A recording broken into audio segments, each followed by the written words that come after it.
کوئی دگا دیتا ہے، کوئی سود کھاتا ہے، کیا کیا گناہ ہے۔ میں سمجھتا ہوں کہ جتنے بھی گناہ ہیں آج مسلمانوں میں پائے جاتے ہیں، کوئی گناہ ایسا نہیں جس سے مسلمان جن بچتے ہیں، سب نہیں، کچھ لوگ ہیں۔ تو اگر ہم چاہیں کہ اللہ تعالی ہماری مدد فرمائے، ہماری نصرت فرمائے، تو ہمیں گناہوں سے بچنا ہوگا۔ جب ہم گناہوں سے بچیں گے تبھی اللہ تعالیٰ کی رحمت ہم پر جو نازل ہوگی، اس سے پہلے اللہ کی رحمت نازل نہیں ہوگی۔ آج پوری دنیا میں مسلمان جو پریشان ہیں، اور پریشانی کی مختلف جو وجوہات ہیں، ان میں سب سے بڑی وجہ یہ ہے کہ آج ہم نے اللہ تعالیٰ کو نافرمانیوں کے ذریعے سے، گناہوں کے ذریعے سے ناراض کر دیا۔ جب ہمارے اللہ ہم سے خوش نہیں ہے تو ہماری کون مدد کرے گا؟ ہماری کون مدد کرے گا؟ اللہ کے سوا کوئی ہماری مدد کر سکتا ہے؟ کوئی نہیں کر سکتا ہے۔ تو جب تمام غیر مسلم اکٹھا ہو رہے ہیں اور مسلمانوں کو ستا رہے ہیں، پریشان کر رہے ہیں، تو ہمارے لیے سب سے بڑا سہارا اللہ تعالیٰ کا ہے۔ اللہ تعالیٰ کو خوش کرو، انشاءاللہ تعالیٰ اس طرح بارش برسائیں گے رحمت کی، جیسے صحابہ کرام پر جو بارشیں جو برسائی گئی تھی۔ صحابہ کرام مٹھی بھر تھے، لیکن پوری دنیا پر وہ چھا گئے تھے، پوری دنیا ان سے تھراتی تھی، کیوں؟ ان کے پاس ایمان تھا، ان کے پاس عمل صالح تھا۔ آج مسلمانوں کی تعداد اتنی زیادہ ہے کہ کبھی بھی اتنی تعداد مسلمانوں میں نہیں رہی، لیکن آج مسلمانوں کی کوئی حیثیت نہیں، کیوں؟ ہم نے اپنے اللہ کو ناخوش کر دیا، ناراض کر دیا۔ اس لیے بزرگ اور بھائیوں، میں ہاتھ جوڑ کر کے درخواست کرتا ہوں کہ اپنے آپ کو گناہوں سے بچاؤ۔ گناہوں سے بچو گے تو اللہ کی رحمت جو ہے نازل ہوگی۔ اللہ تعالی ہم سب کو گناہوں سے بچائے، اور اللہ تعالی ہمیں اعمال صالحہ کی توفیق عطا فرمائے۔ یہ تو آیت ہے، اب حدیث پاک میں کیا فرماتے ہیں نبی پاک صلی اللہ علیہ وسلم؟ حدیث پاک میں بھی یہی بیان کیا جا رہا ہے کہ اعمال تولے جائیں گے، اعمال جو تولے جائیں گے۔ لیکن عجیب حدیث، نبی پاک صلی اللہ علیہ وسلم فرماتے ہیں کلمتان حبیبتان الی الرحمن، دو کلمے، دو، یہ کلمے نہیں ہے تو کلام ہے، یہ تو جملہ ہے، مجازن کلمہ کہا گیا۔ جیسے لا الہ الا اللہ محمد الرسول اللہ، یہ کلمہ ہے یا کلام؟ یہ کلام ہے، لیکن ہم اس کو کلمہ کہتے ہیں۔ تو اسی طرح یہ دو جملے ہیں، دو کلام ہیں، لیکن کلمہ جو کہا گیا ہے مزاجن۔ کلمتان حبیبتان الی الرحمن، دو کلمے ہیں جو رحمان کو بہت پیارے ہیں، بہت پیارے ہیں۔ خفیفتان علی اللسان، اور زبان پر بہت ہلکے ہیں، اس کے ادا کرنے میں کوئی پریشانی نہیں ہوگی۔ بعض الفاظ ایسے ہیں جس کے ادا کرنے میں دشواری ہوتی ہے، وہ کو ادا کرو، مشکل سے جو ادا ہوگا، اور صحیح طریقے پر شاید ہی کوئی ادا کر سکے، ایسے الفاظ نہیں ہیں۔ دو کلمے ہیں، زبان پر نہایت آسان۔ وَثَقِيلَتَانِ فِي الْمِيزَانِ، اور میزان عمل میں بہت بھاری، میزان عمل میں بہت بھاری۔ مطلب یہ ہے کہ یہ کلمے تولے جائیں گے۔ امام بخاری نے کہا نا اعمال بھی تولے جائیں گے اور اقوال بھی تولے جائیں گے، تو قول ہے کہ نہیں؟ یہ سبحان اللہ وبحمدہ سبحان اللہ العظیم، یہ تو اقوال کے قبیل کی جو چیز ہے، تو بہت بھاری جو ہوں گے تو کل میں اس کا مطلب ہے کہ باتوں کو بھی تولا جائے گا۔ باب ثابت ہو گیا کہ نہیں ہو گیا؟ باب جو ثابت ہو گیا۔ ثقیلتان فی المیزان، وہ کون سے ہیں دو کلمے؟ پہلا کلمہ ہے سبحان اللہ وبحمدہ، دوسرا کلمہ ہے سبحان اللہ العظیم، دو الگ الگ ہیں، سبحان اللہ وبحمدہ سبحان اللہ العظیم۔ یہ دو کلمے رحمان کو پیارے کیوں ہیں اور میزان میں بھاری کیوں ہیں؟ اس کی وجہ زبان پر ہلکے ہیں، اس کی کوئی دلیل پیش کرنے کی ضرورت نہیں، ہر شخص یعنی تلفظ کر کے دیکھ لے، سبحان اللہ وبحمدہ سبحان اللہ العظیم کے ادا کرنے میں کوئی پریشانی ہوتی ہے؟ کوئی پریشانی نہیں ہوتی۔ دو تین مرتبہ کلمے کو دہراؤ، وہ یاد بھی جو ہو جاتا ہے، تو اس کی تو کوئی دلیل پیش کرنے کی ضرورت نہیں۔ لیکن رحمان کو پیارے کیوں ہیں؟ کلمتان حبیبتان الی الرحمن، رحمان کو کیوں پیارے ہیں میرے عزیزو؟ اس کو خاص طور پر سمجھو۔ یہ دو کلمے اللہ کو پیارے اس لیے ہیں کہ اس میں اللہ کی منفی اور مثبت معرفت، اللہ کی منفی اور مثبت جو ہے نہیں معرفت، یا کہو سلبی اور ثبوتی جو ہے نہیں معرفت، یعنی اللہ کی مکمل معرفت ہے.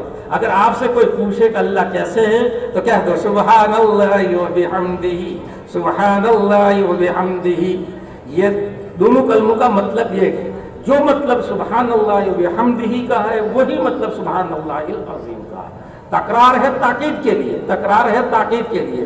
اب یہ دو کلمے اللہ کو کیوں پیارے ہیں، سمجھ گئے نہیں سمجھ گئے؟ اللہ کی معرفت حاصل ہوتی ہے، یعنی اللہ تعالیٰ کن چیزوں سے جو پاک ہیں وہ بھی معلوم ہوتا ہے، اور اللہ تعالیٰ کن کمالات کے ساتھ متصف ہے اس کا بھی علم ہوتا ہے. اس لیے میرے عزیزوں پہلے کلمے کی میں وضاحت کرتا ہوں.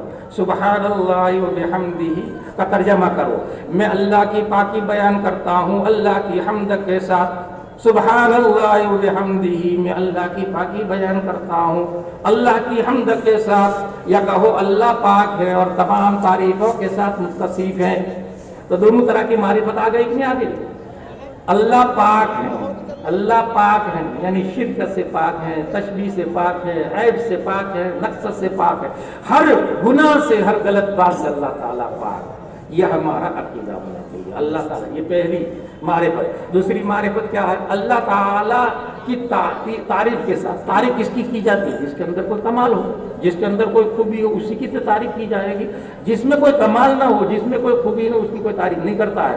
تو اللہ کی تعریف کے ساتھ یعنی اللہ تعالیٰ تمام کمالات کے ساتھ متصف، تمام خوبیوں کے ساتھ متصف. الحمدللہ قرآن کریم کا سب سے پہلا لفظ ہے. اس کا کیا ترجمہ کرتے ہیں؟ سب تعریف ہے اللہ کے لیے ہیں، سب تعریف ہے اللہ کے لیے. کیوں؟ اس لیے کہ اللہ میں سب خوبیاں، اللہ میں سب خوبیاں. کوئی انسان میں، بندے میں خوبیاں ہوں گی تو چند خوبیاں ہوں گی، اور اللہ میں تمام خوبیاں ہیں. کسی خوبی، کسی کمال سے اللہ تعالیٰ عاری نہیں. اس لیے اللہ کی تعریف بھی اس سے حاصل، اللہ کی خوبی بھی معلوم ہوتی ہے، اور اللہ تعالیٰ ہر عیب سے پاک ہے اس کا بھی ہمیں علم ہو گیا. یہی مطلب ہے سبحان اللہ العظیم. بزرگوں بھائیو سمجھے یہ کیا جو ہے سبحان اللہ بحمدہ، اس کلمے کے بارے میں، سبحان اللہ بحمدہ کے بارے میں ایک دوسری حدیث میں ہے کہ اگر کوئی شخص روزانہ سبحان اللہ بحمدہ 100 مرتبہ کہے گا، روزانہ 100 مرتبہ سبحان اللہ بحمدہ کہے گا تو اس کا گناہ معاف ہو جائیں گے، اگرچہ سمندر کے جگ کے برابر، سمندر کے جگ کے برابر تب بھی گناہ معاف ہو جائیں گے. یہ اتنا عمدہ جو کلمہ ہے، اور ظاہر ہے کہ جب اتنا عمدہ کلمہ ہوگا تو اس کا وزن بھی تو بھاری ہوگا کہ نہیں ہوگا. لیکن بزرگوں اور بزرگوں اب وقت جو ہے نہیں کم ہو رہا ہے. اس کلمے کو ہم پڑھتے ہیں سبحان اللہ و بحمدہ سبحان اللہ العظیم. یہ کلمے کو پڑھتے ہیں نہیں پڑھتے ہیں، لیکن صرف پڑھنے پر اس میں وزن پیدا نہیں ہونے کا، بلکہ سبحان اللہ کے بھی جو ہے 2 تقاضے ہیں، الحمدللہ کے بھی 2 تقاضے. آپ ان 2 تقاضوں کو پورا کرو گے تو انشاءاللہ آپ کا سبحان اللہ وزنی جو ہوگا. یہ 2 تقاضے سمجھ لو. یہی امام بخاری آخر میں نصیحت کرنا چاہتے ہیں عزیز طلباء کو، اور جو بخاری شریف کے درس میں شریک ہیں ان کو امام بخاری جو ہے یہ کہنا چاہتے ہیں کہ اگر تم متقی بننا چاہتے ہو، اگر تم اچھے مسلمان بننا چاہتے ہو، اس کلمے کا ورد شروع کر دو سبحان اللہ و بحمدہ سبحان اللہ العظیم سبحان اللہ و بحمدہ سبحان اللہ العظیم. لیکن صرف زبان سے نہیں، دل کی گہرائیوں سے کہو سبحان اللہ و بحمدہ سبحان اللہ العظیم. اور دل کی گہرائیوں سے کہنے کا مطلب سمجھ رہے نہیں سمجھ رہے؟ اس کا مطلب نہیں سمجھ رہے ہو. سبحان اللہ کی بھی 2 تقاضے ہیں، الحمدللہ کی بھی 2 تقاضے. ان 2 تقاضوں کو پورا کرو تو انشاءاللہ یہ 2 کلمے سب سے زیادہ وزنی ہوں گے، اور اس کی وجہ سے تمہاری بخشش ہو جائے کہ تم سیدھے جنت میں چلے جاؤ گے. اب وہ 2 تقاضے مختصر طریقے میں بیان کرنا چاہتا ہوں. سبحان اللہ کا پہلا تقاضا یہ ہے، سبحان اللہ کے کیا معنی؟ اللہ پاک ہیں، اللہ پاک ہیں، یا میں اللہ کی پاکی بیان کرتا ہوں. یہی تو اب آپ کا عقیدہ اس کے مطابق ہونا چاہیے. جب آپ زبان سے کہہ رہے ہیں کہ اللہ پاک ہے، اللہ پاک ہے، کس چیز سے پاک ہے؟ شرک سے پاک ہے، تشبیہ سے پاک ہے، نقص سے پاک ہے، عیب سے پاک ہے. جب آپ اللہ تعالیٰ کو پاک مانتے ہو تو آپ کا عقیدہ اس کے مطابق ہونا چاہیے نہیں ہونا چاہیے؟ ایک طرف آپ زبان سے کہتے ہیں سبحان اللہ اللہ پاک ہے، اللہ پاک ہے، اور پھر کوئی مصیبت آتی ہے تو اس مزار پر جا کر کے چادر چڑھاتا ہے، اس مزار پر جا کر کے منت مانتا ہے. یہ تو کیا کر رہا ہے؟ یہ سبحان اللہ کا تقاضا ہے؟ سبحان اللہ کا تقاضا نہیں. جب تو نے کہہ دیا کہ اللہ پاک ہے، شرک سے پاک ہے کہ نہیں؟ اللہ کے ساتھ کسی کو شریک نہیں کرنا ہے.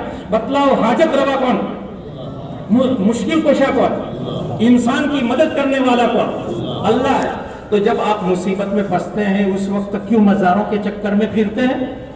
یہ اولیاء ہیں، یہ اولیاء ہیں، اونچے درجے ہیں اللہ کے یہاں ان کے، لیکن یہ حاجت روا نہیں، یہ مشکل کشا نہیں ہے. اب اگر کوئی شخص سبحان اللہ بھی کہتا ہے اور دوسری طرف شرک کرتا ہے، وہ کسی بزرگ سے، کسی ولی سے جا کر کے منت ماننا، یہ تو ناجائز اور حرام اور شرک ہے کہ نہیں ہے؟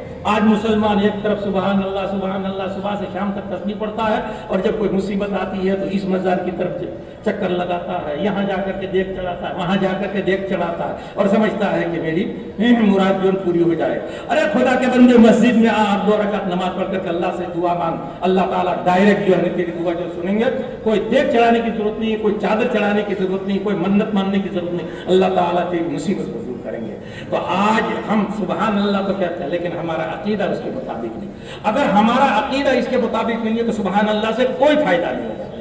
جیسے ایک شخص لا الہ الا اللہ پڑھتا ہے، ایک غیر مسلم لا الہ الا اللہ پڑھتا ہے، لیکن اس کا عقیدہ صحیح نہیں، وہ اللہ کو ایک نہیں مانتا، تو بتلاؤ یہ لا الہ الا اللہ اس کو کوئی فائدہ پہنچائے گا؟ کوئی. جبکہ حدیث پاک میں ہے کہ من قال لا الہ الا اللہ دخل الجنہ، جو لا الہ الا اللہ کہے گا وہ سیدھا جنت. یہ کب؟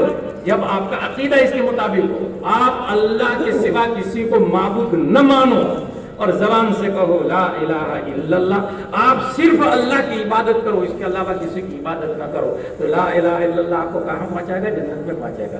اسی طرح جو سمجھنا چاہیے کہ سبحان اللہ کا پہلا تقاضا یہ ہے کہ آپ کا عقیدہ اس کے مطابق ہو. اگر آپ کا عقیدہ رانگ ہے، آپ کے عقیدہ خراب ہے، تو بزرگ اور بھائیوں سبحان اللہ قیامت کے دن آپ کے خلاف حجت پر کھڑا ہوگا. وہ کہے گا کہ بندہ مجھے کیا رہا تھا سبحان اللہ، لیکن دوسری طرف جا کر کے جو قبر کو سجدہ کرتا تھا، کسی مزار پر جا کر کے مراد مانگتا تھا. تو اس لیے سبحان اللہ کو سمجھو، اللہ پاک ہیں اور اللہ کو پاک ماننا ہے، شرک سے پاک ماننا ہے، تشبیہ سے پاک ماننا، ہر عیب اور ہر نقص سے پاک ماننا. یہ تو پہلا تقاضا. بزرگ کو سمجھے نہیں سمجھے؟ آپ کا عقیدہ. آج بہت سے مسلمان ہیں جن کا عقیدہ سبحان اللہ کے مطابق نہیں ہوتا ہے، تو ان کو اپنے عقیدے کو ٹٹولنا چاہیے. علماء دیوبند سے پوچھنا چاہیے، اہل سنت والجماعت کے علماء سے پوچھنا چاہیے کہ ہمارا یہ عقیدہ اہل سنت والجماعت کے عقیدے کے مطابق ہے کہ نہیں. اگر آپ کا عقیدہ اہل سنت والجماعت کے مطابق ہے تو انشاءاللہ سبحان اللہ کے آنے کی وجہ سے آپ جنت میں جائیں گے، ورنہ جنت میں جانے سے روک کیا جائے گا. یہ تو بزرگوں آسان ہے. عقیدہ تو دل سے ماننے کا نام ہے کہ نہیں، اس لیے انسان آسانی سے جو ایک چیز کو مان سکتا ہے. البتہ یہ کچھ کو صحیح علم ہونا چاہیے کہ یہ میں جو کام کر رہا ہوں یا زبان سے جو میں بات کہہ رہا ہوں وہ شرک کے دائرے میں آتی کہ نہیں آتی. اگر شرک کے دائرے میں آتی ہے تو اس سے توبہ کرے. تو عقیدہ اس کے مطابق بنانا آسان ہے. دوسرا عمل بہت بھاری ہے، آپ کا عمل اس کے مطابق ہونا چاہیے. میرے عزیزوں، بزرگوں اور بھائیوں، اچھے طریقے پر سنو. سبحان اللہ کا دوسرا تقاضا کیا ہے؟ آپ کا عمل اس کے مطابق ہونا چاہیے. جب آپ کہتے ہیں اللہ پاک ہے، اللہ پاک ہے، تو پھر تو گندے کام کیوں کرتا ہے؟ زنا کیوں کرتا ہے؟ شراب کیوں پیتا ہے؟ جھوٹ کیوں بولتا ہے؟ خیانت کیوں کرتا ہے؟ بیوی کو کیوں ستاتا ہے؟ ماں باپ کو کیوں جو ہے ستاتا ہے؟ بھائی بہنوں کے ساتھ برا برتاؤ کیوں کرتا ہے؟ یہ تو پاکیزہ عمل نہیں، یہ تو گندے عمل ہے کہ نہیں ہے. تو بزرگوں اور بھائیوں، سبحان اللہ کا دوسرا تقاضا یہ ہے کہ آپ کا عمل اس کے مطابق ہو. آج مسلمان میں سب سے بڑی اس بات کی کمی ہے. سبحان اللہ تو کہتا ہے، اور ہر نماز کے بعد 33 مرتبہ سبحان اللہ، 33 مرتبہ سبحان اللہ کہتا ہے، لیکن ایک مرتبہ بھی سوچتا نہیں ہے کہ سبحان اللہ کے کیا تقاضے ہیں. یہ 2 تقاضے میں بتلا رہا ہوں. آپ کا عقیدہ اس کے مطابق ہونا چاہیے، آپ کا عمل اس کے مطابق ہونا چاہیے. اگر انسان دل کی گہرائیوں کے ساتھ، تہہ دل کے ساتھ اگر کہے گا سبحان اللہ، اللہ پاک ہے، میں بھی پاک بننے کی کوشش کروں گا، تو بتلاؤ کوئی چیز اس کو جنت سے روک سکتی ہے؟ نہیں روک سکتی. عزیزو یہ بہت بڑی نصیحت ہے. اب تم جا رہے ہو, تمہارے جو ہے سامنے بڑی بڑی جو ہے پریشانیاں بھی آئیں گی, بہت سے کام بھی آئیں گے, تو تمہیں سبحان اللہ کے تقاضوں کو پورا کرنا ہے.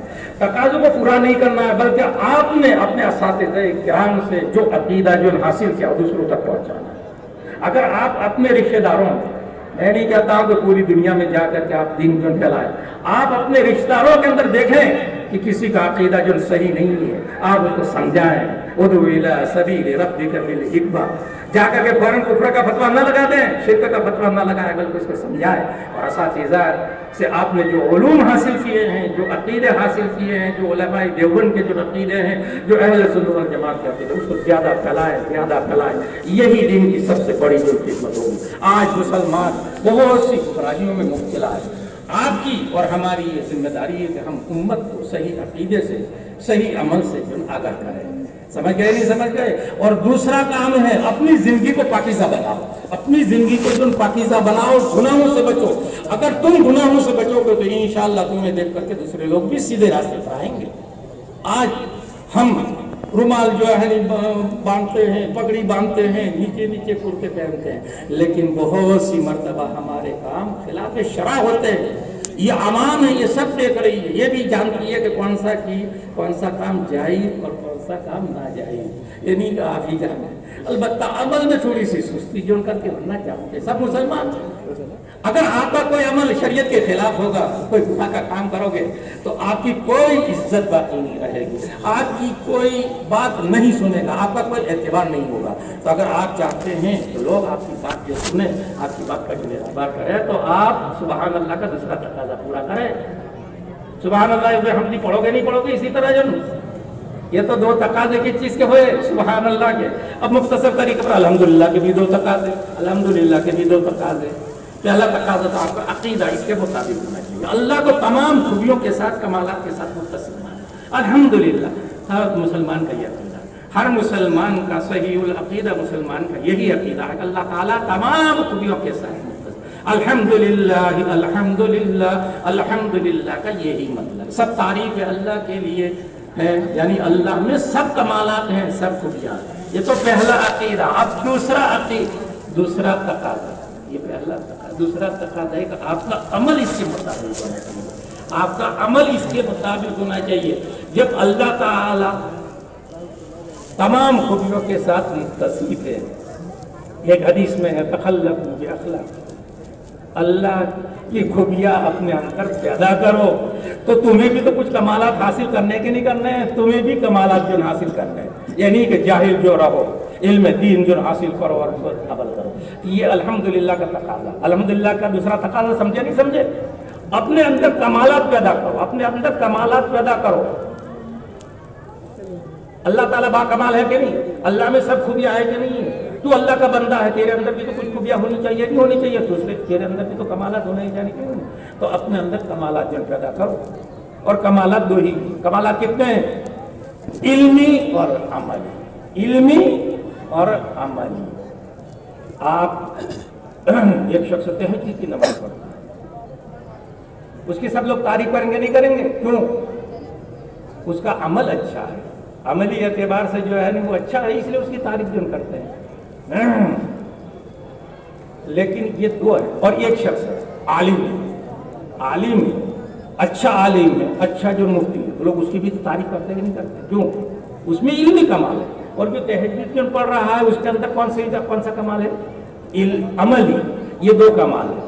آپ کو دونوں کمال حاصل کرنے ہیں, علمی کمال بھی حاصل کرنا اور عملی کمال بھی جو حاصل کرنا. بس یہ آخری نصیحت ہے کہ سبحان اللہ و بحمدہ کے دو تقاضے ہیں, یعنی چار تقاضے ہیں. سبحان اللہ کے دو تقاضے اور الحمدللہ کے دو تقاضے. اور خلاصہ یہ ہے کہ اپنی زندگی کو پاکیزہ بناؤ. اسی کا نام تقویٰ ہے. اسی میں تقویٰ اللہ. اللہ تعالی ہم سب کو اس حدیث کو سمجھنے کی اور اس پر عمل کرنے کی توفیق عطا فرمائے.